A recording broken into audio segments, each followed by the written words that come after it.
चले भाई, इसके बाद हम लोग अब देखने वाले हैं पैकिंग एफिशिएंसी ऑफ क्रिस्टल्स के बाद। पैकिंग एफिशिएंसी हम लोगों ने देख लिया, डेंसिटी हम लोगों ने देख लिया। डेंसिटी और पैकिंग एफिशिएंसी के बाद एक ही पोर्शन आपका पेंडिंग रह जाता है। आइए रेडियस रेशियो, हम लोगों ने देखा था रेडियस रेशियोज दिखे थे भाई हम लोगों ने अलग अलग एलिमेंट्स के। ओके, हम लोगों ने क्रिस्टल्स के रेडियस रेशियो देखे थे last mathematical analysis. Radius ratio, radius ratio, ठीक है। सबसे पहले देखते हैं ट्राइगोनल वॉइड। किसका? रेडियस रेशियो ऑफ वॉइड्स में सबसे पहला पोर्शन आता है ट्राइगोनल वॉइड। ट्राइगोनल वॉइड की अगर हम लोग बात करें तो यहां पर हम लोग रेडियस रेशियो होता क्या है? The radius of void to that of the radius of atom is called as radius ratio. ये निकालना रहता है। रेडियस रेशियो हमारे पास क्या होता है? Radius of void to radius of radius of atom. यहां पर देखें तो सबसे पहले ट्राइगोनल वॉइड की बात करूं तो मैंने एक वॉइड बनाई, ये कुछ इस तरीके से कनेक्ट होंगे आपस में, इस तरीके से एटम्स कनेक्टेड होंगे। अब यहां पर मैं रखता हूं वॉइड, ये वॉइड ट्राइगोनल और इसमें आ गया ट्राइगोनल वॉइड में एटम। मान लीजिए मैंने इस एटम को यहां से कनेक्ट किया, centre to centre, centre to centre this, और ये एटम मैं यहां से कनेक्ट करूंगा, ये एटम कनेक्टेड होगा इनसे। इस तरीके से अगर मैं देखूं तो अगर इसका रेडियस r कैपिटल R और यहां से अगर बात करें देन ये इसका बाइसेक्टर होगा, ये भी r, ये भी r, ये स्मॉल r, देन यहां पर क्या होगा? ये भी स्मॉल r और ये क्या हो जाएगा? Capital R। तो अगर मैं इसको परपेंडिकुलर लूं और ये थीटा लूं, क्योंकि इक्विलेटरल ट्रायंगल है तो ये एंगल अगर 60 डिग्री होता है तो इसका बाइसेक्टर कितना आ जाएगा? 30 डिग्री। बाइसेक्टर एंगल कितना रिलेटेड हो जाएगा? 30 डिग्री। तो 30 डिग्री होने के बाद हम लोग क्या देखेंगे? इन ट्रायंगल ए, बी और सी, मैं इस ट्रायंगल की बात कर रहा हूं, ए, बी और C, in triangle A, B and C, आपको पता है cos थीटा, वो ट्रिक बचपन वाली याद है भाई? पंडित बद्री प्रसाद हर हर बोले। इस तरीके से हम लोग क्या करते हैं? साइन थीटा, cos थीटा और ये tan थीटा, ठीक है कि नहीं? तो cos थीटा का मतलब क्या है? बेस अपॉन हाइपोटेन्यूस, क्योंकि हमें यहां से ये पता है ये बेस है और ये हाइपोटेन्यूस हमें दे रखी है। तो cos theta equal to base upon hypotenuse. cos theta किसके बराबर आ गया?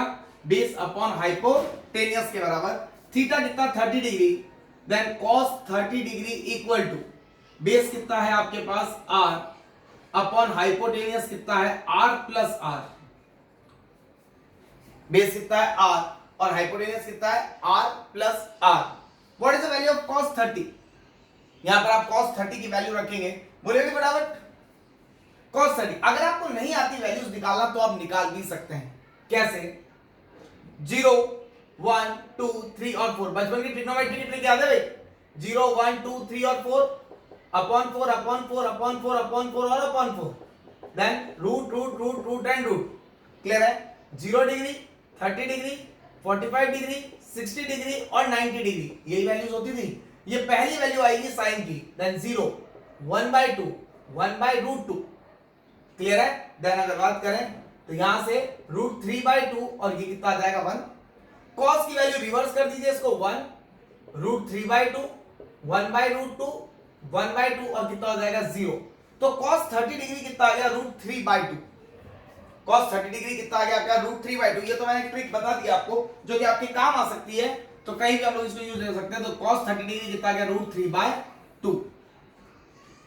What is the value is this? √3/2 equal to r upon r plus r, then √3r plus √3r equal to 2r, √3r equal to 2r minus √3r, then √3r equal to, अरे 2r minus √3r, यहां से r common ले लिया, 2 minus √3 1.73, then कितना आ गया? r equal to r upon r equal to 0.27 divide by √3, यहां पर इसकी वैल्यूज आ जाएगी 0.2252, 0.732। सॉरी हम लोगों ने देखा था 0.155 2.224 के आसपास इसकी वैल्यू आती है। क्लियर है? इससे रेडियस रेशियो की वैल्यू। सेकंड जो इंपॉर्टेंट आता है आपके पास ट्राइगोनल वॉइड के बाद आता है ऑक्टाहेड्रल वॉइड। टेट्राहेड्रल वॉइड का डेरिवेशन आपके कोर्स में नहीं है, हम लोग देखते हैं ऑक्टाहेड्रल वॉइड। इनका डेरिवेशन आपके बोर्ड में पूछ लिया जाता है। देन नेक्स्ट हेडिंग, इसके बाद देखेंगे ऑक्टाहेड्रल वॉइड।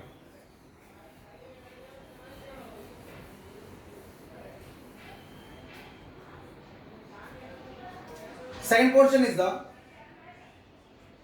octahedral void.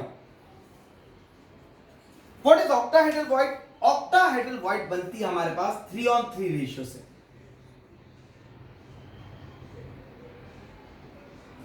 इस तरीके से। तो आपने क्या किया, एक ट्राइंगल यू बना था, एक ट्राइंगल यहां बना था, इन दोनों को आपस में टच किया आपने, और ये दोनों आपस में इस तरीके से टच किए। हम लोग बात करेंगे यहां पर जो एटम्स हो गए उनकी, ये 4 एटम और इनके बीच में ऑक्टाहेड्रल वॉइड। तो मेरी ऑक्टाहेड्रल वॉइड कैसे जनरेट हुई, इसको अगर मैं ढंग से देखूं तो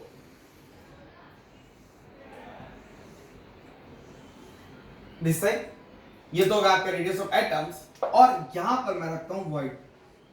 ये मेरा क्या, ऑक्टाहेड्रल वॉइड। मैं क्या करता हूं, रेडियस नापता हूं इनकी, देन ये आर आर, और इस रेडियस को हम लोग लिख सकते हैं स्मॉल आर और स्मॉल आर। देन ये भी कितना हो जाएगा यहां से आर, और यहां से ये भी कितना हो जाएगा आपके पास 90 डिग्री आ जाएगा। क्लियर है? अब आपको क्या पता है कि यहां से ये रेडियस वगैरह ये सब आपको मिल गई। अपने को एक चीज पता है, आर अपॉन आर की वैल्यू निकालनी है। अपने को किसकी वैल्यू निकालनी है, आर अपॉन आर की। ऑक्टाहेड्रल वॉइड आ गई, ये स्मॉल आर, ये कैपिटल आर। देन यहां से हम लोग को वैल्यू किसकी निकालनी है, आर अपॉन आर को फाइंड आउट करना है। हम लोगों ने क्या किया कि पूरा एक परपेंडिकुलर ट्रायंगल ले लिया कि इसको यहां तक खींच दीजिए, तो ये भी आर हो जाएगा और ये भी कितना हो जाएगा, आर। अब इस एंगल को ना लेकर के हम लोग किससे लेते हैं, ये वाला एंगल लेते हैं रेडियस ऑफ ट्रायंगल में। देन आपके पास क्या बच जाएगा, यहां से ये टोटल लेंथ कितनी हो गई, this will be the 2r, ये भी कितनी हो गई 2r, और ये लेंथ कितनी हो गई 2r प्लस 2r। तो according to Pythagoras theorem in triangle ABC, ये ट्रायंगल A, ये B और ये C, we are talking about this triangle. तो हमारे पास क्या आ जाएगा,